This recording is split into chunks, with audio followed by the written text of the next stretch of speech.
For centuries, human cultures have relied on scripture and folklore to explain what happens at the moment of death. We have endless stories, but virtually zero empirical data about where consciousness actually goes when the physical body fails. In the late 20th century, the Monroe Institute attempted to solve this data deficit. They launched a clinical initiative designed to systematically map the transition zones of human consciousness.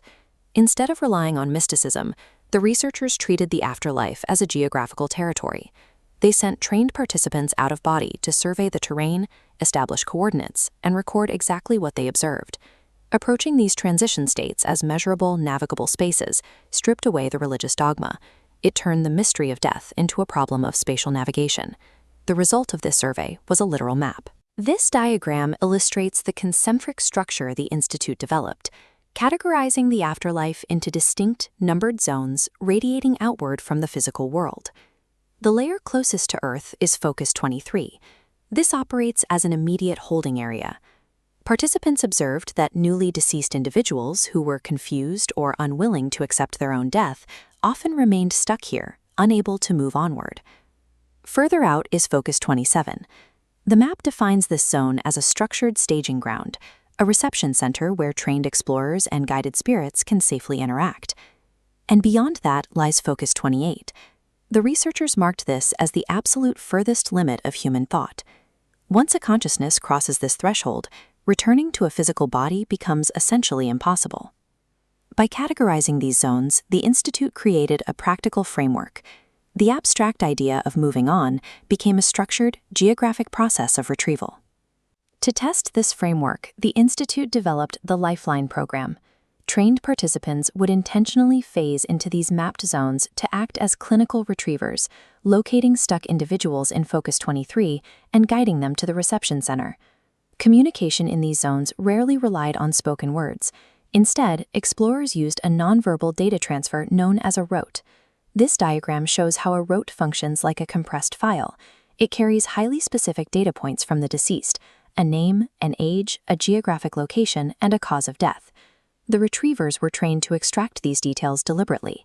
The goal was to yield verifiable, real-world metrics that researchers could later check against public records, avoiding lengthy, unverifiable conversations.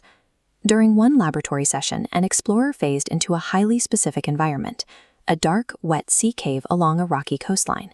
Inside, the participant found the consciousness of a man named Gregory. He had been pinned beneath fallen rock, trapped in a state of absolute panic since the year 1948. The participant executed the retrieval protocol. They reached out, reassured Gregory, and carefully guided him out of the crevice, leading him upward to the safety of the reception center. Gregory had been waiting for decades. This temporal anomaly indicated that the reality of Focus 23 operates entirely independently of physical time. A consciousness could remain frozen in its final moments indefinitely, unless an active intervention occurred. Back at the Institute, the research department faced a significant challenge.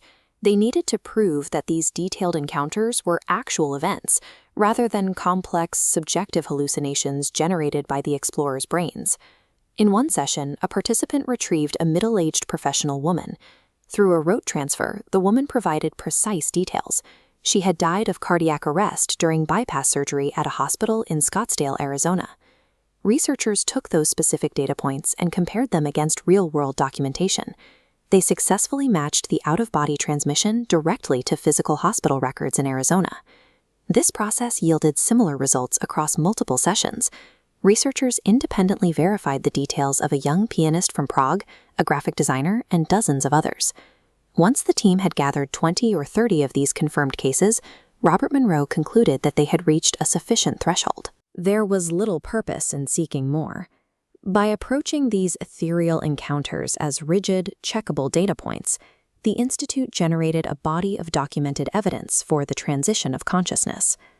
While the research team focused on external verification, post-session clinical debriefs began to reveal an entirely different pattern.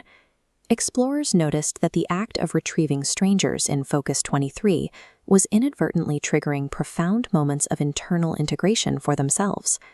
Frequently, the stranded consciousness a participant reached out to was a lost part of their own psyche, a childhood fragment split off by trauma, lingering in the transition zones for years. The rigid process of navigating the external afterlife had become a mechanism for exploring and repairing the deepest unmapped regions of the human mind. One specific case file demonstrates exactly how this methodology intersected with personal closure.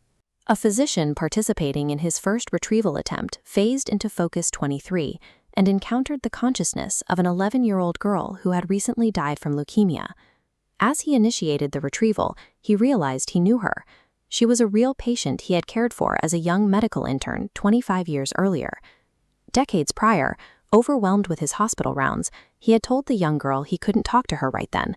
She died alone in her room shortly after. This retrieval session allowed the physician to finally complete a goodbye left unfinished for a quarter of a century, applying a direct temporal correction to a decades-old burden. During the retrieval process itself, participants consistently operated with clinical detachment. They reported feeling zero fear or overwhelming emotion while in the out-of-body state. The emotional weight of these rescues only surfaced after the fact. Once participants removed their headphones and returned to ordinary waking consciousness in the seminar room, the full impact of what they had witnessed finally settled in. The Institute set out to map the geography of life after death with rigid empirical precision. In doing so, they inadvertently engineered a highly effective technology for healing the living.